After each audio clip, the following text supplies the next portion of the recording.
What's going on, guys? It's Cliffy here. We're coming in a very good situation. Surrey are 5 for 65 after 9 overs in this quarterfinal game of the English T20 finals. So, fingers crossed we can get up over the line, make it to the semi-finals. We were a little bit, I don't really know the word to say. We were, I guess, a little bit iffy would be the word when it came to, I guess, the round robin play.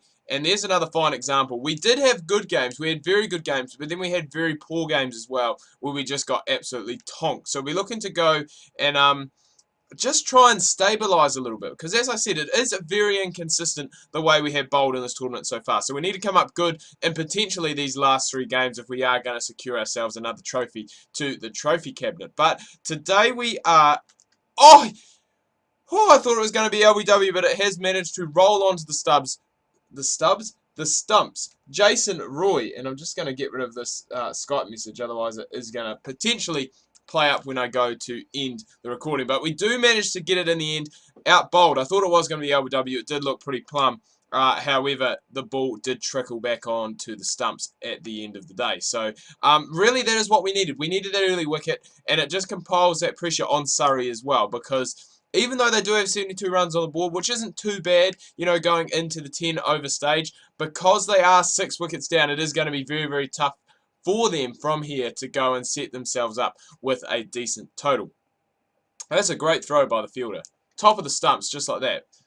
Wicketkeeper doesn't need to do anything. Just throw it basically on top of the bails. So, a very good start for us. Obviously going for 7 in the first over, but we managed to go and pick up that wicket. So we're looking to go and, as I said, compile on this pressure on the Surrey side. If we can manage to do that, it is just going to make things a lot easier for us chasing. Hopefully we do get a chance to hit the winning runs as well. We get the whole all-rounder feel of this tournament, which would be a nice way just to go and cap off the video. Davies, he looks to be the dangerous one. Hit us for a 6 in the first over, so we just need to go and try and keep him, I guess, driving in that area there. If he's driving there, we've obviously got cover out on the boundary. As soon as we stray too close onto the pads, it is just going to be flicked away. Odds on probably for a 6.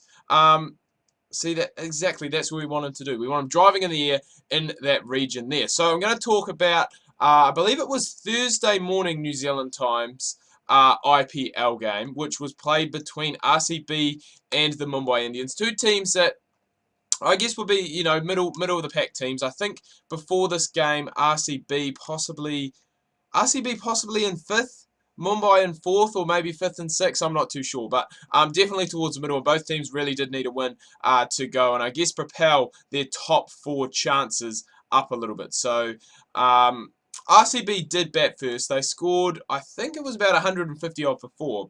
You know, a pretty decent score, but playing, I believe, at the Chinnaswamy, if that is how you pronounce it.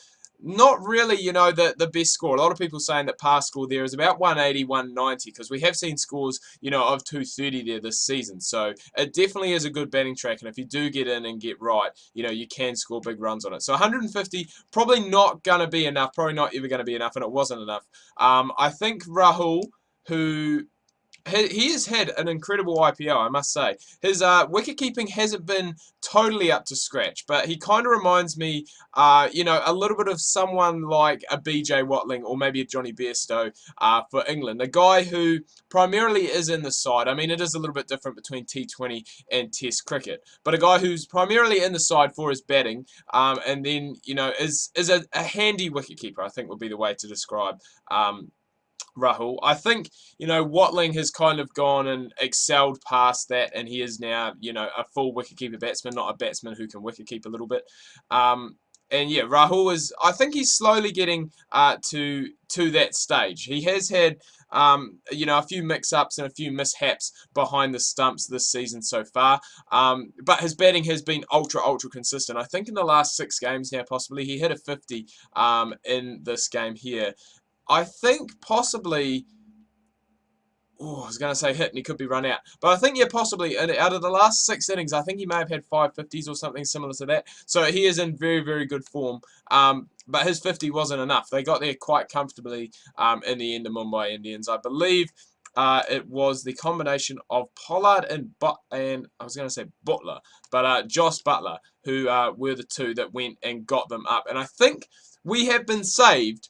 We've been saved till the final over. So they put on a pretty good partnership for the 7th wicket. We finally have gone and broken that.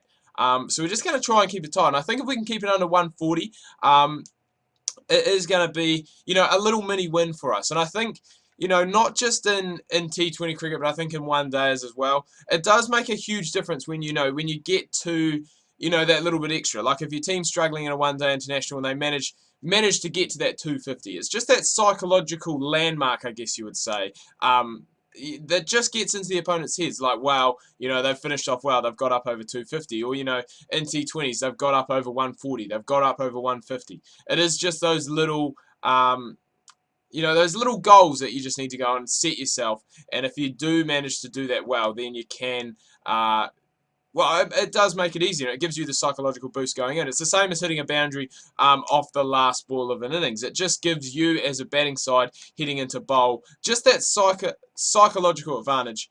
I was going to say, I got distracted by the wicket. So we do get Davies, 441. That is our second wicket. So I think we finish up with a wicket maiden from memory and finish up with 2 for 16 off our 4 overs, which is a very, very good haul. And it is only 134 left to get. And it is quite funny when this does happen. If you lose a player, I'm not sure if you guys know about this, but if you lose a player in the last ball of the innings, to a wicket, obviously, the guy just walks off by himself rather than walking off with his partner, which is, as I said, quite strange. But anyway, 134 is the total that is being chased. Hopefully, we should be able to get there without us being required with the bat.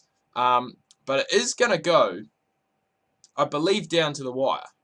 No, it's not. We are going to get there quite comfortably. I thought we were going to have to come in and have a bat. But Yorkshire move on to the semi-finals. We get there with 4 wickets left in the bag. Brooks with 3 for 31. Balance and Williamson. Williamson, 36 off 16. What an absolute ripping performance. But a very dominant performance for the Yorkshire Vikings heading into the semi-finals. So we'll definitely take that. Next week, we are going to be playing that semi-final. It's going to be coming to you guys live on Friday. Do hope you've enjoyed this video. If you have, please remember to leave a like. If you are new, please do subscribe. Make sure you check out my Facebook and Twitter links that can be found down below in the description. Hope you guys are having a good week so far. Hope you have a good weekend. Make sure you tune in tomorrow. We've got more Cricket Coach 2014 coming your guys' way. Make sure you do not miss that.